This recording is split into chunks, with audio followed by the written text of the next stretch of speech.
आपकी आवाज में आज बात युवाओं, आत्मनिर्भरता और बेरोजगारी की। आजकल देश और मध्य प्रदेश में अगर कोई शब्द जोरों शोरों से गूंज रहा है तो वो है आत्मनिर्भर।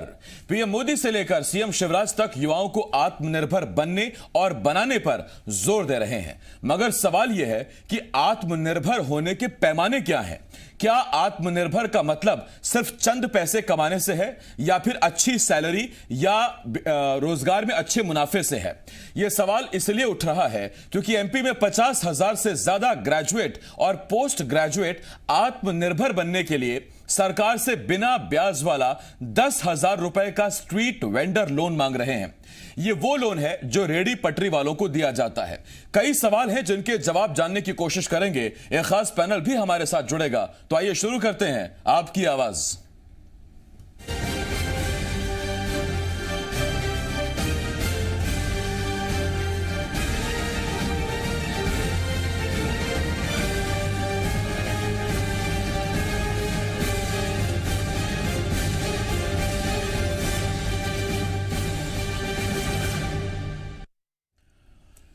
मध्य प्रदेश में किस कदर बेरोजगारी है, इस बात का अंदाजा आप इसी बात से लगा सकते हैं कि बीए, एमए और बीएससी, एमएससी कर चुके युवा अब ठेला लगाने के लिए सरकार से 10,000 रुपए का लोन मांग रहे हैं। इस राशि के लिए 50,000 से ज्यादा ग्रेजुएट और पोस्ट ग्रेजुएट युवाओं ने आवेदन किया है। स्ट्रीट वेंडर योजना के तहत 10,000 के लोन के लिए जिन्होंने आवेदन किया उसमें 46,531 ग्रेजुएट, 6,145 पोस्ट ग्रेजुएट शामिल हैं।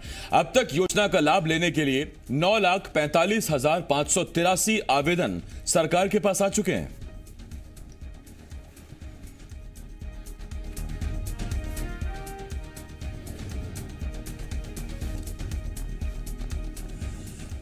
एमपी में 50,000 से ज्यादा ग्रेजुएट और पोस्ट ग्रेजुएट युवाओं के स्ट्रीट वेंडर लोन के लिए आवेदन पर अब सियासत गर्मा गई है।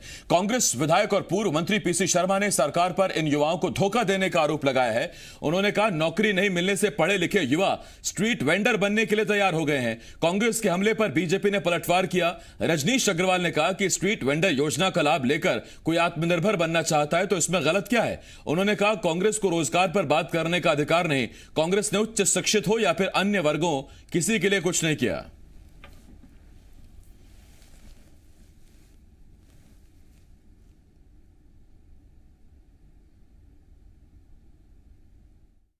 नौकरियां नहीं मिली न 15 साल में न अभी 1 साल में, और जिसकी वजह से ठेला लगा के 10,000 रुपये लोन लेके अपना घर पालने को मजबूर हो गया है ग्रेजुएट और पोस्ट ग्रेजुएट। हमारा बेरोजगारी लगातार बढ़ती जा रही है, महंगाई बढ़ रही है और बेरोजगारी बढ़ रही है। लोग अपना पेट नहीं पाल पा रहे हैं, इसलिए 10,000 रुपये का लोन लेके ठेला लगाने को मजबूर है। उच्च शिक्षित होने का मतलब सरकारी नौकरी ही करना नहीं है। और तमाम प्रकार के स्वावलंबन योजना के तहत रोजगार की व्यवस्था है। मुद्रा योजना में है, स्ट्रीट वेंडर्स को 10,000 रुपये उनके जो कर रहे हैं रोजगार, उनको मदद करने के लिए मोदी सरकार ने योजना चलाई है। वो जो कह रहे हैं वो कर क्या रहे हैं सवाल है, क्या किया है सवाल ही है। कांग्रेस को तो बात करने का हक नहीं है इस मुद्दे पर। वो सबको राहुल बुद्धि से चलाना चाहते हैं। बीजेपी कह रही है कांग्रेस को रोजगार के मुद्दे पर बात करने का हक नहीं है। कांग्रेस कह रही है कि आप हालत देखिए बेरोजगारी की। अब जरा यहां समझिए, तो क्या बीजेपी सरकार में ही बेरोजगारी बढ़ी है? क्या बीजेपी सरकार में ही बेरोजगार इस हालत में आ गया कि वो अब स्ट्रीट वेंडर बनने के लिए तैयार है? यानी कि जिसने एमएससी की है, जिसने पोस्ट ग्रेजुएशन किया है, वो अब स्ट्रीट वेंडर बनने के लिए तैयार है। यानी कि वो सड़क पर फल लगाने को तैयार है, वो सड़क पर छोटे कपड़े बेचने को तैयार है, वो समोसा कचौरी बेचने को तैयार है। ऐसा नहीं है। कांग्रेस सरकार में याद कीजिए जब चरवाहा बनने की ट्रेनिंग दी जा रही थी, बैंड बजाने की ट्रेनिंग दी जा रही थी और इसे भी रोजगार से और स्किल से जोड़कर देखा जा रहा था। तो सवाल तो दोनों तरफ से होंगे। हमारे साथ मेहमान जुड़ रहे हैं खास भाजपा की तरफ से हितेश वाजपेयी जी, डॉक्टर हितेश वाजपेयी जी हमारे साथ बीजेपी की तरफ से जुड़ रहे हैं। कांग्रेस की तरफ से पूर्व मंत्री नरेंद्र नाटा साहब हमें ज्वाइन कर रहे हैं और वरिष्ठ पत्रकार हर्षवर्धन प्रकाश जी हमें ज्वाइन कर रहे हैं। मैं आप तीनों का बहुत बहुत स्वागत करता हूं। हर्षवर्धन जी, हितेश जी और नरेंद्र जी, आपका बहुत बहुत स्वागत है। सबसे पहला सवाल वाजपेयी साहब, आपकी सरकार है तो आप ही से पूछूंगा। वाजपेयी साहब, ये आत्मनिर्भर भारत, आत्मनिर्भर मध्य प्रदेश, तो ये आत्मनिर्भर होने का पैमाना है क्या? मतलब 6,000 रुपए कोई महीना कमा ले, 5,000 कमा ले, दिन में 200-300 रुपए कमा ले, तो क्या उसे हम आत्मनिर्भर कह सकते हैं? देखिए, कोई भी व्यक्ति जो अपने हुनर के माध्यम से अपनी आजीविका स्वयं कमाता है, वो एक प्रकार से हम कह सकते हैं सेल्फ रिलायंट, हम कहें आत्मनिर्भर कहें जिसको आप हिंदी में, इस प्रकार का हम उसको मान सकते हैं, जिसको छोटा एंटरप्रेन्योर भी आप कह सकते हैं। दूसरी चीज देखो क्या है आसिफ जी, मुझे लगता है कि मध्य प्रदेश को आप लोग दिशा दिखाइए, क्योंकि देखिए कांग्रेस से तो हमको उम्मीद है नहीं। दिशा कैसे दिखाना साहब? आप जो जिसको रेडी पटरी वाला बोल रहे हैं आसिफ जी, मेरा एक छोटा सा फैब्रिकेशन का बिजनेस है, तो मेरे पास शुरू में एक व्यक्ति आया, उसने कहा साहब मेरे को इस ठेले को पूरा स्टील का बना दो आप, बहुत बढ़िया। तो जैसा विदेशों में आपने देखा था कि फूड ट्रक्स होते हैं, ऐसे उसने लगभग 35-40 हजार रुपए खर्च करके उसको बहुत सुंदर स्टील का हम लोगों ने उसको फैब्रिकेट करके उसके ठेले को कन्वर्ट करके दिया। उस पर उसकी आमदनी लगभग 3 से 5 हजार रुपए रोज का उसका काउंटर रहता था प्रतिदिन का। और आप मान के चलिए कि वो हाईवे पे लगाता है उसको एक जगह पे, मैं बहुत ज्यादा डिस्क्लोज नहीं करना चाहता, पर वो इतना खुश था। केवल कोविड के दौरान चूंकि ये सब रोजगार कम हुआ था तो ये बैठा था, otherwise he was very happy. दूसरा उदाहरण मैं दूंगा, अभी कुछ ही दिन पहले, मतलब पिछले हफ्ते या 10 दिन हो गए लगभग, एक व्यक्ति है हमारा कार्यकर्ता था, वो सब्जी की दुकान लगाता था, तो आपने देखा होगा नगर निगम वाले उठा के ले जाते फिर वसूली करते और बेहद धुत, बिल्कुल जो नीचे के कर्मचारी आपको पता है किस प्रकार आते हैं, कैसा व्यवहार करते हैं। तो उसका बड़ा दुखी होकर बैठा था, तो मैंने अपनी गाड़ी रोकी, रोज निकलता था देखता था, तो मैंने पूछा भाई क्या, उसने बताया, तो फिर then I talk to people, मैंने भूपेंद्र जी के ऑफिस से भी मदद ली और फिर उसका सारा सामान उसको दिलवाया, फिर उसका नंबर बनवाया जो होता है। और अभी 10 दिन पहले की बात है, वो उसने एक ऑटो खरीदा, तब भी मैंने उसको बोला था कि तुम एक कोई वाहन क्यों नहीं लेते हो, किराए का लाते हो, सामान छोड़ के चले जाता है, तो उसी में ही शेल्फ लगा के आप उसको आगे बढ़ा सकते हो। सरकार भी कुछ ना कुछ मदद करती, कोलेटरल जैसे आपको चाहिए है, 10, 15, 20 हजार रुपए लगते हैं एक ऑटो लेने के लिए। तो मुझे बहुत खुशी है, राजा बाबू नाम है उसका, मैं बताने में भी संकोच नहीं करूंगा क्योंकि बहुत स्वाभिमानी लड़का है, मुझे तो बहुत खुशी है उसको देखकर होती है। तो वो भी आज बहुत अच्छे से शान से सब्जी बेचता है और उसका भी काउंटर लगभग, मैंने भी बड़े शांत मन से हितेश जी आपकी सारी बातें सुनी। अब हितेश जी आप ही की बातों से अच्छा काम करता है। हितेश जी आप ही की बातों से कुछ सवाल है मेरा। बुराई क्या है? नहीं, बिल्कुल बुराई नहीं है। हितेश जी आप ही की बातों से कुछ सवाल मैं आपसे पूछना चाहता हूं। सर, पहले केस में आपने कहा कि मैं उसकी आइडेंटिटी डिस्क्लोज नहीं करना चाहता, मैं एक अधिकारी की आइडेंटिटी डिस्क्लोज करता हूं। आप कह रहे हैं कि ठेला लगाना बुरा नहीं है। अगर ठेला लगाना बुरा नहीं है तो मुरैना के अंबा में आपके तहसीलदार जिनका नाम है सर्वेश यादव, और मैं आइडेंटिटी डिस्क्लोज कर रहा हूं सर, उसका नाम है सर्वेश यादव, आज वो ठेले वाले को लात मार के उनको भगाते हैं वहां से। ये तस्वीरें सामने आई। हाँ, सुनिए सर अभी। दूसरा आपने बताया एक शख्स राजा बाबू। सर, कोई भी माता पिता जिनका राजा बाबू होता है बेटा, वो भले ही किसी अच्छे एयर कंडीशन ऑफिस में बैठकर 25,000 रुपए अगर कमाए तो शायद वो समाज में उनके हिसाब से स्टेटस में ठीक है, बनिस्बत वो 3,000 रुपए डेली कमाए किसी सड़क पर ठेला लगाकर, फिर वो फैब्रिकेटेड हो या ना हो। मैं तो सीधा आपसे ये पूछ रहा हूं सर कि क्या आत्मनिर्भर होने का मतलब यही, और हर कोई सर राजा बाबू नहीं होता कि 3,000 रुपए वो ठेले से कमा ले। आपने जब कहा कि हुनर से जो व्यक्ति खुद आत्मनिर्भर हो जाए वो आपकी नजर में सेल्फ रिलायंट है, मुझे बता दीजिए सर कि किस एमएससी की स्ट्रीम में या बीएससी की स्ट्रीम में ठेला लगाने की स्पेशलाइजेशन दी जाती है? पढ़ता कुछ है, युवा कर कुछ रहा है, हम कह रहे हैं आत्मनिर्भर बन रहा है। अब मैं आपको आपके इस कार्यक्रम में अभी तूतू में उलझेंगे जब राजनीति होगी, अदरवाइज 2 त्रुटियां आपके इस चर्चा में निकल के आई जिसको हमको एड्रेस करना चाहिए। पहले तो वो तहसीलदार जिसकी ओर आपने इशारा किया और उसका बताया ये दुश्मन है, और दूसरा मैंने आपको बताया ना नगर निगम का वो कर्मचारी जो रोज उसका रिश्वत के लिए सामान उठा लेता था, वो इज्जत से जीता है बेचारा, काम करता है, कोई अपराध तो नहीं करता, तो उसको उठा लेता है, 500 हजार रुपए लेके वापस देता है। तो इन 2 को हमें ठीक करना है और इसीलिए इस वर्ग के लिए विभिन्न योजनाएं निकल कर आई कि ये लोग भी इज्जत से काम कर सके, नंबर 1। नंबर 2, दूसरा वर्ग जो आपने बहुत अच्छा बोला कि हमारे यहाँ ये जो कालांतर में अभी साहब भी बोलेंगे, मंत्री रह चुके हैं वो, ये जो शिक्षा का माफियाकरण हो गया है, ये जो सर्टिफिकेट और डिग्री 30-30 हजार में आप बांट दो का जो सिस्टम पिछले 25-30 साल में 40 साल में जनरेट हुआ है, ये यूजलेस है। और इसीलिए प्रधानमंत्री जी हुनर की बात करते हैं। वो हुनर हो सकता है मोबाइल ठीक करने का, बिल्कुल आपने, मैं तो 2 उदाहरण आपको दिए थे, मैं असंख्य आपको दे सकता हूं साहब, जिसमें एमएससी बच्चों ने हुनर भी सीखा है अपने बैकग्राउंड में, साइंटिस्ट। उसमें बहुत बड़ा एग्जांपल नितेश वाजपेयी साहब ये है कि पत्रकारिता की पढ़ाई अब से कुछ साल पहले से होने लगी है। इसका मतलब ये नहीं कि पहले अच्छे पत्रकार नहीं हुए हैं, मैं उस बात से आपकी सहमत हूं कि जरूरी नहीं है कि जिस फील्ड में कोई स्पेशलाइजेशन करे वो उसी फील्ड में आगे बढ़े, लेकिन कम से कम एक सम्मान की, एक इज्जत की नौकरी जरूर मिले। मैं वाजपेयी साहब इस पर आता हूं आपके पास, और चूंकि ये चर्चा रेहड़ी पटरी लगाने वालों की मूलभूत या आम समस्याओं पर नहीं है, मैं मूल मुद्दे पर वापस लौट रहा हूं। नाटा साहब आपके पास आ रहा हूं। नाटा साहब, अगर आत्मनिर्भर होना रेहड़ी पटरी लगाना नहीं है तो फिर सर आत्मनिर्भर होना चरवाहा बनना या बैंड बजाने की ट्रेनिंग लेना भी नहीं है। आप ही ने ये निकाले थे अपने सरकार में आइडियाज। आतिश जी, दो बातों का फर्क समझ। हेलो जी जी, बड़ी ध्यान से सुन रहा हूं सर, मैं आपको बोलिए। दो बातों का फर्क समझे। जी सर। जब हम किसी को बैंड बाजा की ट्रेनिंग दे रहे थे या चरवाहा की ट्रेनिंग दे रहे थे, तो ये वो लोग नहीं जो फॉर्मल सेक्टर के लोग हैं जी, जिनका आपने उल्लेख किया कि वो एमएससी पास है, पोस्ट ग्रेजुएट है। तो हमने ये जो योजना बनाई थी ये इनफॉर्मल सेक्टर के लोगों की बनाई थी। अब मैं आपको एक आंकड़ा देना चाहता हूं, डुप्लीकेट मैं आपको एक आंकड़ा देना चाहता हूं जी। मध्य प्रदेश में 2017 में 1.2% का अनएम्प्लॉयमेंट रेट था, आज वो 27.5% से ऊपर हो गया है। तो ये कहां की आत्मनिर्भरता आ रही है, मुझे समझ में नहीं आया। हम तो सिर्फ ये करने लगे हैं कि दिल्ली में जो बैठ के बड़े नेता जो कहें उनको दोहराना शुरू कर दे। थोड़े दिन पहले तक हम मेक इन इंडिया सुन रहे थे, अब हम आत्मनिर्भर मध्य प्रदेश सुन रहे हैं। सवाल इस बात का है, मैं स्ट्रीट वेंडर के काम को मैं कोई बहुत हल्का काम नहीं मानता, अच्छा सम्मानजनक काम है। और मुझे तो बड़ी खुशी होगी कि जैसे राजा भैया डॉक्टर वाजपेयी साहब के पास पहुंच गए, ये जो 27-30 लाख लोग हैं ये भी सबके सब पहुंच जाएं और सबकी व्यवस्था डॉक्टर वाजपेयी करा दें।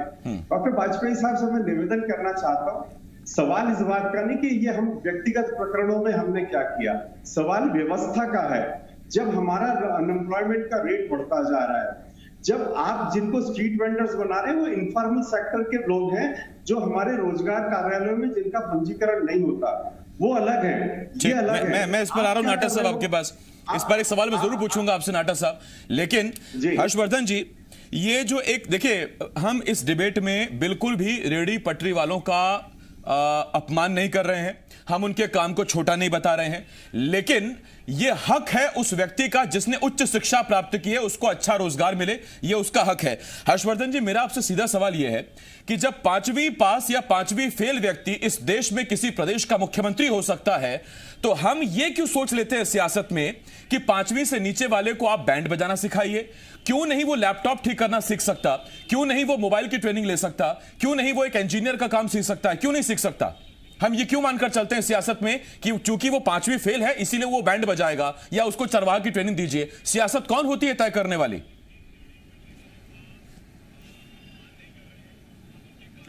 देखिए, सियासत भी माइंडसेट अपना लेके चलती है और वाइट कॉलर जॉब को लेके जो हमारा यूथ है उसका भी एक माइंडसेट है। मुझे लगता है जो गांव से शहरों की तरफ पलायन बढ़ा है पिछले कुछ सालों में, और शहरों में उतनी नौकरियां हैं नहीं। बात रही आत्मनिर्भर भारत की, तो बहुत मुझे खेद से कहना पड़ रहा है कि सरकारी क्षेत्र में नौकरियां जिस कदर कम हुई हैं, लगातार आउटसोर्सिंग सरकार बढ़ा रही है, संविदा नियुक्ति बढ़ा रही है। मध्य प्रदेश में चयनित शिक्षक संघ लगातार मांग कर रहा है कि साहब हमको आप भर्ती कर लीजिए। बहुत सारे असिस्टेंट प्रोफेसर इंतज़ार कर रहे हैं, उनको MPPSC क्लियर करने के बाद भी नौकरियां नहीं मिल पा रही है।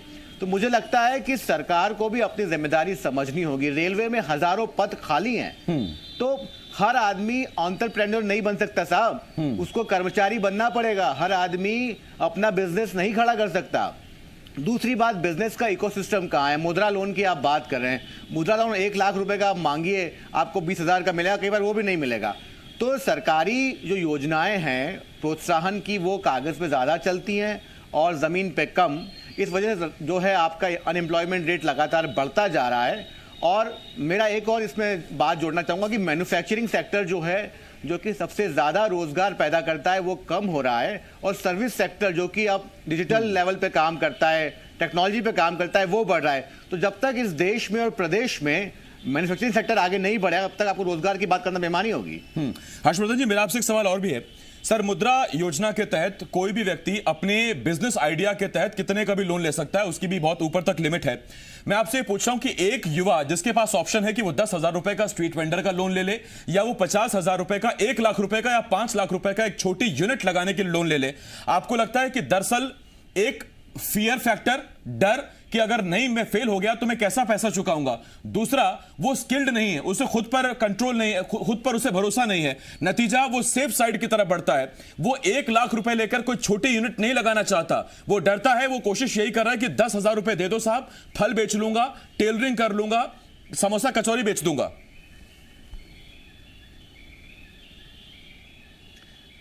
भाई साहब, मुझे समझ में ये नहीं है 10,000 रुपए में आता क्या है।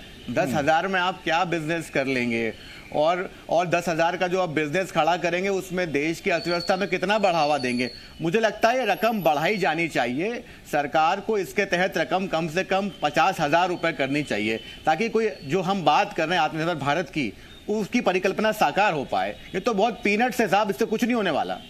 ठीक, ये पीनट्स है साहब, ये इससे कुछ होने वाला नहीं है। ये पीनट सिर्फ ठेलों पर बिक सकते हैं, आत्मनिर्भर तो नहीं बना सकते।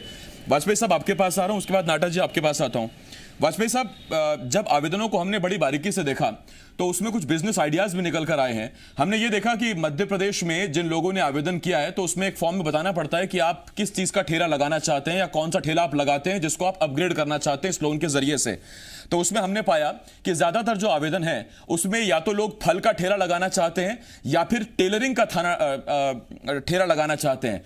तो सर, या तो व्यवस्था में रफू बहुत है, रफू करने की आवश्यकता है, छेद बहुत है, या फिर बेरोजगार की हालत ऐसी हो गई, सेहत ऐसी हो गई है कि इसको फल के तौर पर कुछ अच्छा अगर सरकार की तरफ से मिले तो विटामिन और मिनरल से वो कुछ पूर्ति हो। देखिए आसिफ जी, मैं आपके व्यंग्य की वैसे ही बहुत इज्जत करता हूं, लेकिन मामला ये बहुत गंभीर है, इसीलिए मैं अपने को आपके प्रश्न की ओर लाता हूं। और बिल्कुल जैसे हर्षवर्धन जी ने कहा, देखिए ऐसा कोई देश नहीं है जो सरकारी नौकरी के भरोसे चलता हो। आप विकसित देशों को भी उठाकर देखेंगे तो सरकारी नौकरी की वजह से उन देशों में विकास नहीं हो रहा है। तो सरकारी नौकरी को तो आपको भूलना पड़ेगा हर्षवर्धन जी, ये कटु सत्य है। और दूसरी बात, आत्मनिर्भर, आपको प्रधानमंत्री जी हैं, मुख्यमंत्री जी हैं, या हमारी सरकारें क्यों इस दिशा में, हम इसका सामना करना चाहते हैं। एक और जहां स्किल डेवलपमेंट के कार्यक्रम चल रहे हैं, मैं आपको दूसरा उदाहरण देता हूं। देखिए मेरा तो बहुत प्रिय विषय है आसिफ जी, मैं घंटों बैठ सकता हूं मीनिंगफुल टॉक के लिए, लेकिन फिर भी मैं अपने आप को नियंत्रित करता हूं। स्टार्टअप योजना के तहत इसी बजट में जो SC/STs को लोन है अभी फिलहाल, उसमें जो आपको मार्जिन राशि देनी है वो 15% कर दी गई है। तो जो आप कह रहे थे कि 1 लाख और 1.5 लाख तक के लोन के लिए जो राशि की बात हुई, तो वो 10-15 हजार के आसपास होकर आ गई है हर्षवर्धन जी। तो हमें हतोत्साहित नहीं करना चाहिए इस बात को। और जब उस लोन को आप पटाना शुरू करते हैं तो उसमें कुछ महीने बाद उसमें एड ऑन लोन के लिए भी आप, जिसकी ओर आसिफ जी ने भी इशारा किया, आप सक्षम हो जाते हैं। तो वो स्कीम्स है, मैं डिटेल में नहीं जा रहा। मैं दूसरी बात पे आ रहा हूं। देखिए, जब तक आप हुनर नहीं सीखेंगे, जब तक काम नहीं सीखेंगे, मैंने ऐसे MSc कंप्यूटर साइंस बच्चों को देखा है बड़ी संख्या में आसिफ जी, आपने भी देखा होगा, जिनको कंप्यूटर खोलना और बंद करना नहीं आता। ऐसे इंजीनियरिंग कॉलेजेस हैं जिसमें मुझे नहीं लगता कि लैब्स प्रॉपर है या इंजीनियरिंग का कोई उनको बहुत ज्यादा बैकअप दिया जा रहा है। इवन मेडिकल कॉलेजेस हैं। तो ये अपनी चुनौतियां हैं। ये एक पूरा शिक्षा का जो तंत्र है वो चुनौतीपूर्ण है, लेकिन इसका सामना हमको साथ साथ सब जगह करना पड़ेगा। तो सबसे पहले जो बच्चे आ रहे हैं उनको रोटी देना, और जब तक उनके हाथ में हुनर नहीं होगा तब तक वो अपनी आजीविका के स्वयं मालिक नहीं बनेंगे। आसिफ जी, आप जितना चाहो मजाक उड़ा लो, लेकिन यदि इस कार्यक्रम को सुनने के बाद उस युवा को आप सही मार्ग नहीं दिखाएंगे तो ये शायद अन्याय होगा उसके साथ में। नहीं, तो उस युवा ने मैं अपनी तो जिंदगी के बारे में आज तक सोचा नहीं होगा, गंभीरता से सोचा नहीं होगा, ये कार्यक्रम, ये डिबेट आज उसको दिशा, एक नई दिशा दे देगी जीवन में। हुनरमंद होना जरूरी है। उम्मीद तो इस पर हम करते हैं। मैं लौट रहा हूं उस पर आपके पास। नाटा साहब, आपके पास आ रहा हूं। नाटा साहब, फिर क्या वजह है कि सियासी दल चाहे बीजेपी हो चाहे कांग्रेस, जब आप लोग मैनिफेस्टो तैयार करते हैं, वाजपेयी साहब आ रहा हूं मैं आपके पास, आ रहा हूं टीचिंग में, वाजपेयी साहब आ रहा हूं आपके पास। नाटा साहब, चाहे बीजेपी हो चाहे कांग्रेस, जब आप मैनिफेस्टो तैयार करते हैं तो शब्दावली सीधे होती है, इतने लाख लोगों को रोजगार दिया जाएगा, इतनी नौकरियां सृजित की जाएंगी। उसमें कहीं नहीं होता कि हम लोन देंगे, आगे का रिस्क आप उठाइए, आप अपने स्किल के दम पर आगे बढ़िए। आपकी शब्दावली होती है रोजगार दिया जाएगा, और उसके बाद फिर वादे पूरे नहीं होते। आपने तो बेरोजगारों को सर बेरोजगारी भत्ता देने का वादा भी किया था। 1.25 साल रहे आप, बता दीजिए एक बेरोजगार को बेरोजगारी भत्ता गया हो आपकी तरफ से?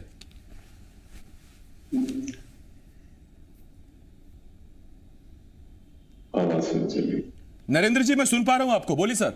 जी जी जी, मैं देखिए, बात यह है कि हाँ, ये जो व्यवस्था है, डॉक्टर वाजपेयी ने बिल्कुल ठीक कहा, सब लोगों को सरकारी नौकरियां नहीं दी जा सकती, ये बिल्कुल सही बात है, और हमें दूसरे सेक्टर्स भी तैयार करना पड़ेंगे। और डॉक्टर वाजपेयी जब कह रहे हैं तो ये दूसरे सेक्टर्स, हर्षवर्धन जी ने कहा मैन्युफैक्चरिंग सेक्टर आप बढ़ाइए, ये आप देख लें उन सालों का जब भारतीय जनता पार्टी के पहले की सरकार थी दिल्ली में, उस वक्त और आज की स्थिति का जो फर्क है, मैं यही इस फर्क को समझे। हमें स्ट्रीट वेंडर्स ठीक है, लेकिन स्ट्रीट वेंडर्स के लिए, उन लोगों के लिए स्ट्रीट वेंडरशिप नहीं हो सकती जो बहुत उच्च शिक्षित हुए हैं। अब डॉक्टर वाजपेयी साहब कह रहे हैं कि साहब जो जिनको उच्च शिक्षा मिली उन्होंने तो डिग्री खरीद ली, तो साहब 15 साल से आप उच्च शिक्षा देख रहे हैं, आपने फिर क्या व्यवस्था की? हमने गलतियां की होंगी, लेकिन आप उन गलतियों को सुधारने के लिए तो आए थे। इसको कांग्रेस बनाओ, बीजेपी मत बनाइए, ये व्यवस्था की कमजोरी है जिसको हम ठीक नहीं कर पा रहे हैं, और सरकार को इस बात को स्वीकार करना पड़ेगा। जब हम स्ट्रीट वेंडर की बात करते हैं, मैं आपको बताऊंगा कि ये हमने 10,000 रुपया लेने का बैंक से किसी तरीके से युवा को लालच दिया है ताकि वो थोड़े दिन भ्रमित हो जाए। वो कचौरी समोसा भी नहीं बेचेगा, वो फल भी नहीं बेचेगा, हम केवल उसकी भावनाओं को किसी तरीके से तुष्ट करने की कोशिश कर रहे हैं। इन बातों से समस्याओं का हल नहीं होगा। जब हम मैन्युफैक्चरिंग की बात करते हैं तो मैन्युफैक्चरिंग बढ़ाना पड़ेगा। नाटा साहब, ये देखिए, दो बातें बड़ी अहम है। एक, मैं नहीं कह रहा कि कोई अंतर्राष्ट्रीय स्टडी का पैमाना मैं दे रहा हूं, मैं तो सीधी बात ही कहता हूं कि अगर आपके घर में कोई जवान लड़का है जो शादी योग्य है और आप उसके लिए एक अच्छी कन्या ढूंढने जा रहे हैं, तो कन्या पक्ष से सबसे पहला सवाल यही होता है कि भाई साहब करते क्या हो? तो अगर आप ये कह देंगे कि वो एमएनसी में एक क्लर्क है और 20,000 रुपए कमाता है, तो शायद कन्या पक्ष राजी हो जाए। लेकिन आप ये कह के देखिए कि पीछे वाली गली में कचौरी बेचता है साहब, 3,000 रुपए रोज लेके जाता है। अब आप खुद सोच लीजिए, कन्या वाला आपको अपनी कन्या देगा क्या? ये बड़ा छोटा सा सामाजिक उदाहरण है। तो भी नहीं करते शादी। नहीं सर, वो देखिए, अब जो सामाजिक चीजें हैं वो तो आप भी जानते हैं, मैं भी जानता हूं, तो उसमें ये बड़ा छोटा सा उदाहरण था। और दूसरी बात, हम एक बार फिर कह रहे हैं कि स्ट्रीट वेंडर्स का अपमान नहीं कर रहे हैं, लेकिन हकीकत यह है कि अगर किसी को उसकी शिक्षा के अनुरूप रोजगार नहीं मिल रहा है तो भी वो बेरोजगार है टेक्निकली। बहुत धन्यवाद आपका हितेश वाजपेयी साहब हमारे साथ जुड़ने के लिए। नाटा साहब, हर्षवर्धन जी, बहुत बहुत धन्यवाद आपका इस डिबेट पर जुड़ने के लिए।